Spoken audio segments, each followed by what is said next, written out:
porque os bois a deixavam perder. Então a ira do Senhor se acendeu contra Uzá, e Deus o feriu ali por esta imprudência, e morreu ali junto à eira, a arca de Deus. E Davi se contristou porque o Senhor abrira rotura em Uzá, e chamou aquele lugar de Perez Uzá até o dia de hoje. E temeu Davi ao Senhor naquele dia, e disse: como virá a mim a arca do Senhor? E não quis Davi retirar para junto de si a arca do Senhor, a cidade de Davi. Mas Davi fez levar à casa de Obed-edom, geteu, e ficou ali a arca do Senhor, na casa de Obed-edom, o geteu, 3 meses, e abençoou o Senhor a Obed-edom e toda a sua casa. Glória a Deus, aleluia. Então avisaram a Davi, dizendo: abençoou o Senhor a casa de Obed-edom e tudo quanto tem, por causa da arca de Deus. Foi, pois, Davi e trouxe a arca de Deus para cima da casa de Obed-edom, a cidade de Davi, com alegria. E sucedeu que quando os que levavam a arca do Senhor tinham dado 6 passos, sacrificavam bois e carneiros cevados. Somente até aqui. Nosso Deus, que nessa noite a tua palavra não volte vazia para ti, mas se cumpra em nossas vidas. Que nessa noite fala conosco, ministra aos nossos corações nesta noite, em nome de Jesus, amém. Pode sentar, queridos. Estamos já com a nossa hora avançada, não podemos deixar de falar a palavra de Deus. Tudo aqui é maravilhoso, mas a prioridade é o pão nosso de cada dia da semana. Irmãos, o título da nossa mensagem é Fazendo o certo de modo errado. Fazendo certo de modo errado. Todos nós, irmãos, que estamos aqui nessa noite, temos um desafio, temos uma perspectiva, temos uma vontade e temos um desejo. Deus, Ele conhece como você chegou a esse lugar. Deus conhece o teu interior e as tuas vontades. O texto que nós vamos falar de Davi. Existe um histórico para esse texto que nós lemos aqui. Por que o título é Fazendo o certo de modo errado? Primeiro, a arca, que de carregar a arca não eram os bois, eram os levitas. E Davi, observe no capítulo 6, verso 1, diz o seguinte: e tornou Davi a juntar todos os escolhidos de Israel em número de 30.000. Carregava a arca, não era os bois, nem um carro novo, era os levitas. Aprenda isso.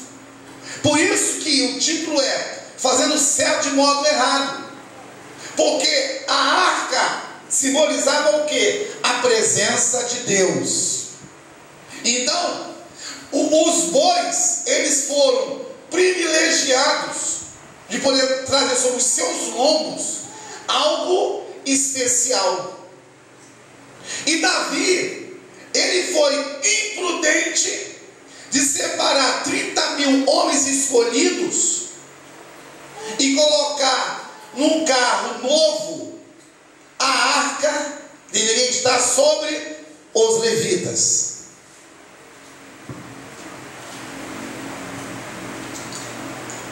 Guarde bem nessa noite esta mensagem. Deus não quer que você antecipe o que Ele vai fazer. Deus, Ele prometeu mudar, Ele prometeu realizar, Ele prometeu libertar, Ele prometeu curar. E se Ele prometeu te curar, não vai ser um exame médico que vai descobrir a cura do Senhor. Se Ele prometeu te alegrar, não vai ser uma porta de emprego que vai mudar o que Deus diz que vai fazer a teu respeito. Se diz que vai fazer a obra na tua vida, não vai ser circunstâncias, não vai ser o que eu entendo, não vai ser o que eu penso, não vai ser que eu acho que vai mudar aquilo que Deus disse que vai fazer na nossa vida. Porque Davi separou 30.000 homens escolhidos. Ele tinha até boa intenção de fazer algo para Deus, só que ele fez a coisa errada, pensando que era certo. E todos nós não estamos isentos de ser o que Davi era. Ainda bem, dá um glória a Deus por isso que eu vou falar agora. Ainda bem que mesmo Davi tentando fazer o certo de modo errado, ele tinha uma vontade de fazer alguma coisa. Você talvez possa se achar, né, irmã Elizabeth, incapacitado de fazer qualquer coisa na igreja. Existe um chavão, isso não está escrito não, irmãos, não está na Bíblia isso, que Deus não escolhe, como é que é? Não capacita escolher. Isso aí não está escrito em lugar nenhum. Sabe onde está escrito isso? No para-choque do caminhoneiro. Deus, quando Ele separa porque Ele conhece a tua incapacidade. Deus, quando te separa, Ele sabe quem você é, que foi Ele que te formou e tem um propósito na sua vida. Irmãos, eu não tenho condição de ser o que eu sou se a graça de Deus não for comigo. Nós não temos condição de ser nada se Deus não for conosco. Por isso que Davi, ele tinha até boa intenção de fazer alguma coisa agradável a Deus. Só que até então os bois estavam caminhando bem com a arca. Isso é muito tremendo, irmãos. Aí os bois deu um tropicão, aí balangou a arca. Aí o Uzá, ele se achou no direito de ajudar os bois para a arca não cair, trocando miúdos. Irmãos, o que Deus faz, não meta a mão para fazer. Se os bois estavam com a arca no lombo, problema dos bois. E às vezes nós queremos dar uma ajudinha a Deus para fazer o que Ele tem que fazer. Irmão, temos que pensar bem nisso. Porque se Deus, Ele sabe, conhece, entende, faz, desfaz, quebra, requebra. Não é requebrar assim não, irmãos. Ele requebra, Ele quebra e faz de novo, porque Ele é Deus. Jeremias 18, o vaso na mão do oleiro. Deus mostrou para Jeremias como estava Israel, como um vaso na mão do oleiro, assim está Israel na minha mão. Ele é o perfeito oleiro. Uzá era olha que coisa tremenda, irmãos. Isso aqui é loucura, queridos. Uzá estava entre os 30.000 escolhidos por Davi para poder auxiliar o povo que ia marchando pela cidade. Não meta a mão naquilo que não é seu, porque Uzá quis ajudar os bois, foi fulminado pela ira do Senhor. Meu Deus, Jesus. E Paulo fala lá em Hebreus, horrível é a coisa e cair na mão do Deus vivo. Em segundo lugar, esse homem tinha boas intenções, como nós temos boas intenções, só que não são, irmãos, guarde bem isso, não são as nossas boas intenções que vai mudar o que Deus disse que vai fazer a nosso respeito, porque foi Ele que prometeu. Irmãos, o apóstolo ontem, ele já falando com ele no Face, ele falava sobre Eliseu, fala de um rei, filho de Acabe. O filho de Acabe, ele estava adoecendo para a morte. Acabe foi um rei iníquo. Acabe foi um rei de Israel. E o filho de Acabe estava adoentado no quarto de cima. E ele disse o seguinte para o seu servo: vai até a tribo dos Baalins, ou vai buscar um feiticeiro para que possa curar-me das minhas enfermidades. Aí quando aquele servo ia saindo, diz o texto que o anjo do Senhor tocou em Elias e falou assim: Elias, vá pelo meio do caminho, pare esse homem e pergunte a ele se não há Deus em Israel. Estava o profeta dormindo, Deus mandou um anjo lá em Elias para tocá-lo e dizer: não há porventura rei em Israel? E o apóstolo falava para mim ontem, falo para vocês nessa noite, sobre a questão nós estarmos atentos. Irmãos, Deus, Ele é Espírito, e importa que os adoradores o adorem em espírito e em verdade. O que você recebeu hoje nesse lugar não foi por causa do ministério apostólico, é porque Deus está aqui por sua causa. Isso aí, irmãos, é a ponta do iceberg. Por que a ponta do iceberg, irmã Elizabeth? Porque a ponta do iceberg, quando parece na superfície, tem às vezes 3 quilômetros no fundo do mar. Então, Deus hoje, Ele visitou você de uma forma singular.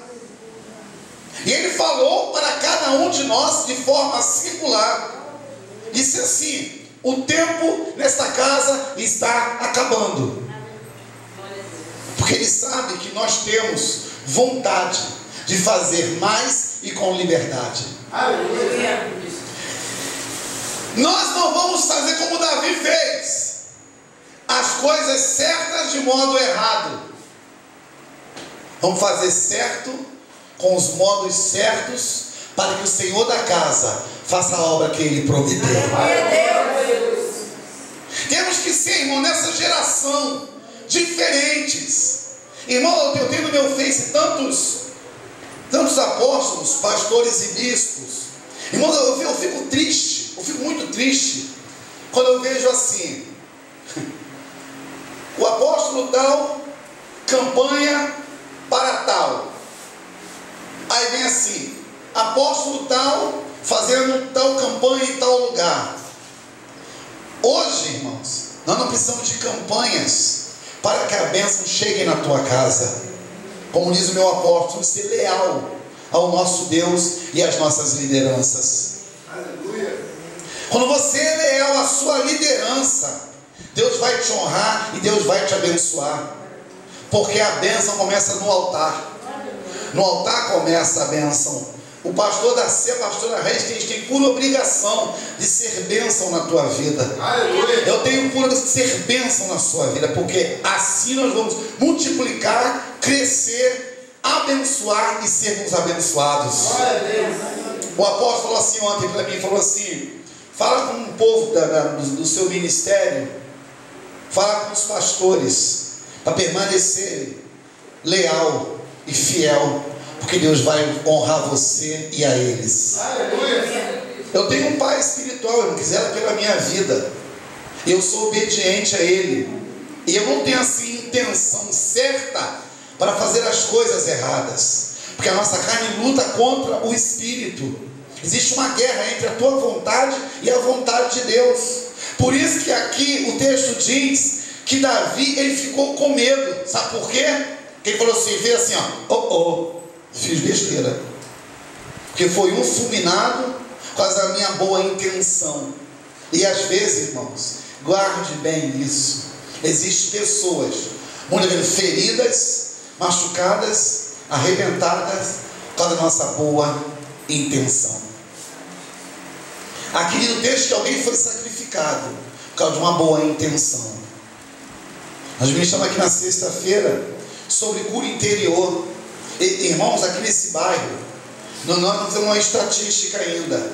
Existem muitos cristãos feridos, arrebentados, machucados, angustiados, arrebentados. Por quê? Porque um dia ouviu de um líder ou de um pastor uma palavra, até com boa intenção, mas com o coração arrebentado. Eu não tenho que arrebentar você com a palavra que eu acho que é certa. Eu tenho que me voltar. Eu tenho que me voltar e temer daquele que está sobre nós, por nós e em nós. Glória a Deus. Aí, isso vai terminar. Falei 13 minutos. Em segundo lugar, aí o que Davi fez? Olha o que Davi fez. E olha quanto nós fazemos a mesma coisa. E empurramos o problema para outro. Aqui o versículo 9. E temeu Davi ao Senhor naquele dia, e disse: como virá a mim a arca do Senhor? Então, e não quis Davi retirar para junto de si a arca do Senhor, a cidade de Davi, mas Davi a fez levar à casa de Obed-edom, o geteu. Olhe para mim. Existem pessoas que, em vez de resistir o problema e resolvê-lo, preferem ceder e às vezes matar alguém com as suas